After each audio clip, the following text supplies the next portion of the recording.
Thomas Montgomery waxaa aad loogu dhaliilay in uu geystay tacaddi shacab iyo xasuuq bini'aadanimo kuna fashilmay howlgallo kala duwan oo ka qayb qaatay.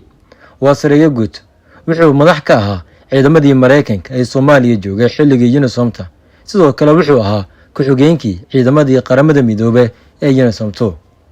waa Thomas Montgomery waa sareeyo guud ama generaal. Montgomery wuxuu dhashay 23 bishii koowaad 1941. wuxuu ku dhashay Indiana oo Mareykanka ah. waa janar Mareykan kana tirsan ciidamada la yiraahdo Army. wuxuu madax ka ahaa ciidamadii Mareykanka ee Soomaaliya joogay kuwii UNISOMTA. wuxuu ka soo shaqeeyay howlgalkii Soomaaliya 1992 ilaa 93 ee UNISOM 1, UNITAF iyo UNISOMTO. saraakiishii militariga ciidamadii Mareykanka iyo dadkii indindheeyay ama wax ka qoray dagaalkii Rangerska waxay aad u dhaleeceeyeen Montgomery. waxay ku tilmaameen nin tacaddi shacab ah ama xasuuq geystay kuna fashilma howlgalka. waxbarashadiisuna waxay u badneed luuqadaha iyo maamulka oo kaliya. wuxuuna qaatay kulliyadaha Indiana University. wuxuu ka soo shaqeeyay meelo badan, waxaas ugu muhiimsan markii loo fiiriyo waayo aragnimada dagaalka 2 xilli oo dagaal ah oo ka qayb qaatay dagaaladii ba'naa ee Vietnam. xilal kala duwan oo waliba badan ayuu ka soo qabtay ciidanka Mareykanka oo aan ahayn dagaal. wuxuu ka fadhiistay shaqada 1 bishii 12 1997 kadib 34 sano. waxaa lagu xasuustaa inuu amray ciidankiisa inay xasuuqaan shacab Soomaaliyeed oo shirayay 12 Julaay 1993. dhacdadan waxaa loo yaqaanaa Isniintii dhiigga badneed. saraakiisha Mareykanka iyo waliba jaraa'idka reer galbeedku waxay ku tilmaameen Montgomery janan aan waxan abuur lahayn oo iska qaata wixii Howe iyo Williams ay soo jeediyaan. shakhsi aan karti u lahayn inuu iska hayo ciidamo kala duwan ee UNISOMTO. marka hadalladaasi fiirisid oo ku eegtid xaaladii ay ka jirtay dagaalkii Rangersta, waxaad ka markacaysaa in ay run ahayd waxa lagu eedeeyay. maxaa yeelay Montgomery waa taliyaha ciidamadii Mareykanka ee fadhiyay Soomaaliya, wuxuuna amar ka qaatay taliyaha taliska dhexe ee ciidamada Mareykanka ee MacDill Air Force, mana hoos imaaneen cid joogtay Xamar iyo Soomaaliya. iyadoo xaalku sidaas uu yahay, haddana wax kasta oo ku saabsan howlgalka militariga wuxuu ka qaadanayay Williams iyo Howe oo midna Rangers xukumayay midna qaramada midoobay ka tirsanaa. xasuuqii Isniintii madoobeed ee 12 Julaay 1993 ee shacab badan lagu duqeeyay caalamka oo dhan ay ka garaabeen inuu ahaa xasuuq shacab ah. wuxuu noqday Montgomery ninka kaliya ee soo raacay Howe oo uu ku tilmaamay dagaalkaasi la xasuuqay inuu ahaa argagixiso shiraysay gaal iyo muslimba. cid aan ahayn labadooda aragtidaasi ma qabin, waxaana lagu wada tilmaamay inuu ahaa xasuuq shacab bini'aadanimo. nasiib daradii haysatay Mareykanka waxay ahayd 3 janan ee joogtay sida Howe oo ka socday qaramada midoobay, Williams oo Rangerska xukumayay, iyo Montgomery oo ciidamadii Mareykanka ee hore u joogay waliba xukumayay. waxa dagaalgelin soo bartay waxa ka jira oo ka joogay oo kaliya ninka lagu magacaabo Montgomery. asigana wuxuu fuliyay wixii ay wateen labadii kale.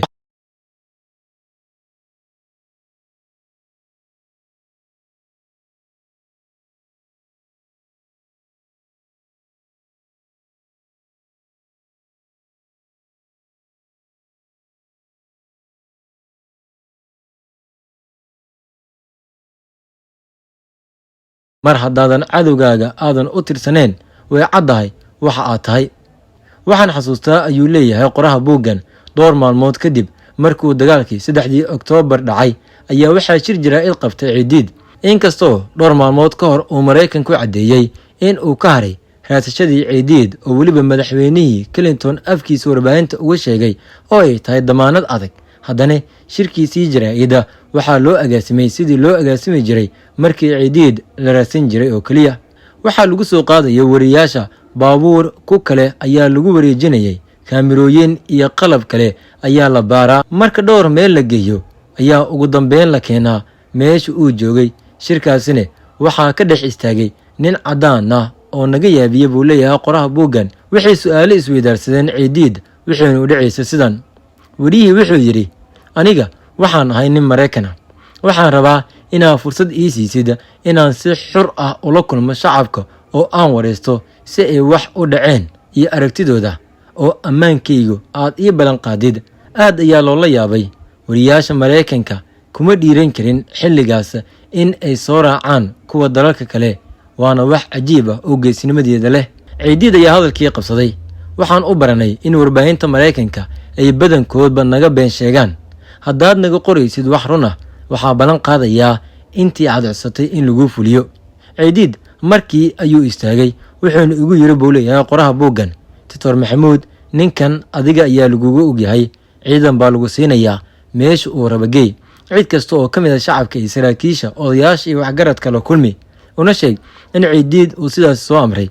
waan la shaqeeyay ninkaasi wariyaha ah buu yidhi muddo dhowr maalmood ah, waxaana tusay cid kasta uu doonaya inuu la kulmo.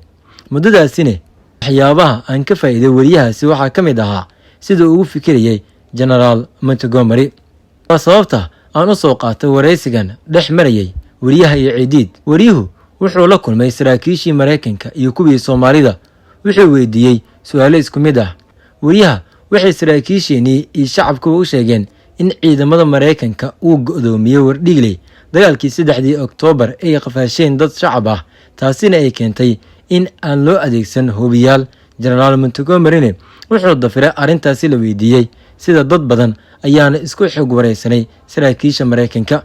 in Montgomery uu ahaa maqaarsaar waxaa caddeynaya arrin kasta oo la isku qabsado, sida yaa amray howlgalkan, maxaa loo diray ciidankaas.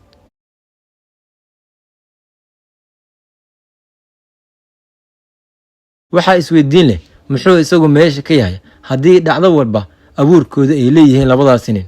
wariyahaasi wuxuu ahaa Rick Atkinson, waana qoraa caan ah. wuxuu noqday nin fuliyey balantii uu Ciidiid la galay, wuxuuna u soo qoray dagaalkii Rangerista si sax ah oo uu u fadhiistay xaqiiqdii jirtay. wuxuu tagay meel kasta oo dagaal ka dhacay amaba diyaarad ku dhacday ama lagu degay. wuxuu wareystay cid kasta si xor ah. weliba maqaaladii wuxuu ku qoray dagaalkan waxay noqdeen kuwa isaga iyo Washington Post u soo jeeday magac weyn, waxaana ka mid ahaa 2 version ama nuqul isku mid ah laakiin kala hanaan ah. waxaa xasuustaa buu leeyahay Janaayo 1994 anagoo la socno wafdi uu hogaaminayay Ciidiid oo joogna Nairobi Serena Hotel, inuu soo diray nuqul ka mid ah maqaalkaasi si uu noo dareensiiyo inuu ka soo baxay balantii uu qaaday. Generaal Montgomery iyo howlgalkii Mareykanka ee Soomaaliya wuxuu noqonayaa mid daciif ah. ninka labaad ee aan soo qaadanaynay waa Jonathan Howe. Agoosto 24 1935 ayuu dhashay. waa admiral, sidoo kale waa jenaraal ciidanka badda ah. wuxuu kaloo noqday wakiilka xogaha guud ee qaramada midoobay u fadhiya Soomaaliya. Admiral Howe ma ahan sargaal dagaal sida saaxiibadiisa ka soo shaqeeya Soomaaliya General Zinni, Johnson iyo Montgomery. wuxuu ahaa nin markab dul saaran oo marka mid kale laga bedelaba inta badan mid kale loo bedelayay. noloshiisa inta badan wuxuu ku bilowday kuna dhameystay bad dusheeda iyo xafiis. ma ahayn nin bulsho ku dhex jiray, taasna waxay ku dhalisay in dadka dhaliila ay ku sheegaan nin aan nolosha ka warqabin. sidaasina waxaa caddeeyey taariikh nololeedkiisa. matalan, Howe wuxuu ka soo baxay kuliyadda ciidanka badda 1957. wuxuu saarnaa markabka dagaal ee USS Barkley 1974 ilaa 75. wuxuu la socday raxan maraakiib dagaal ah oo ay ka mid yihiin Destroyer Squadron 31 1977 ilaa 78.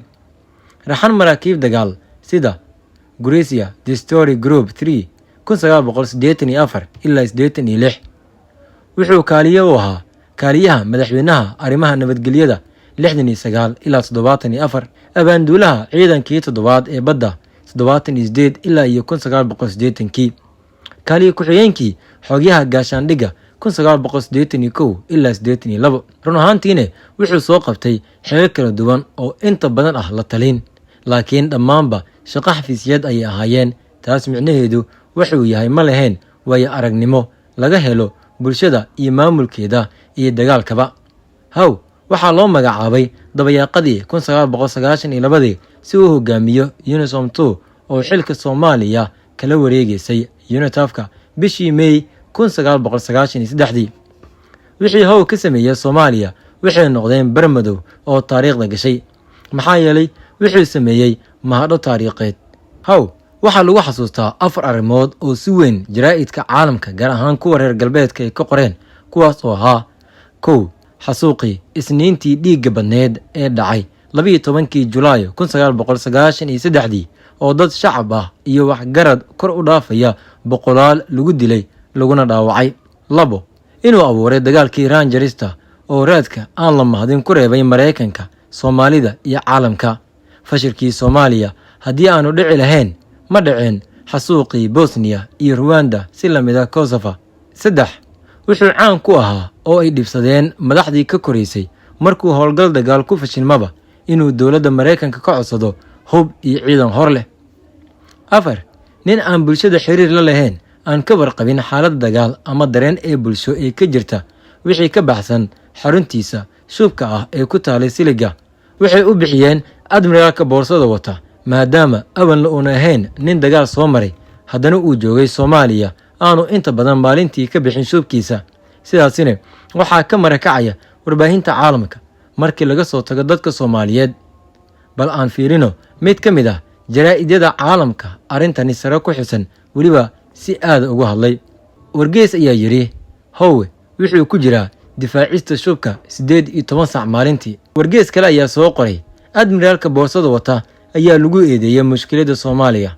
ergeyga qaramada midoobay oo Mareykanka ah si argudasho shakhsi ah ayuu u weeraray Ceydiid, wuxuuna u adeegsaday helikobtar hubeysan. wasaaradda gaashaandhigga iyo wasaaradda arrimaha dibaddaba waxay ku eedeeyeen Howe inuu si xun u maamulay mushkiladda dalka.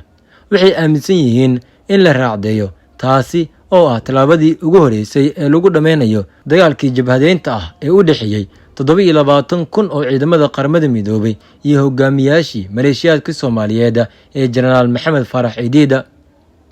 waxaa intaasi weeliyay in iyagu qudhooduba ay ciiboobeen xilka qaadisna ay ku timid.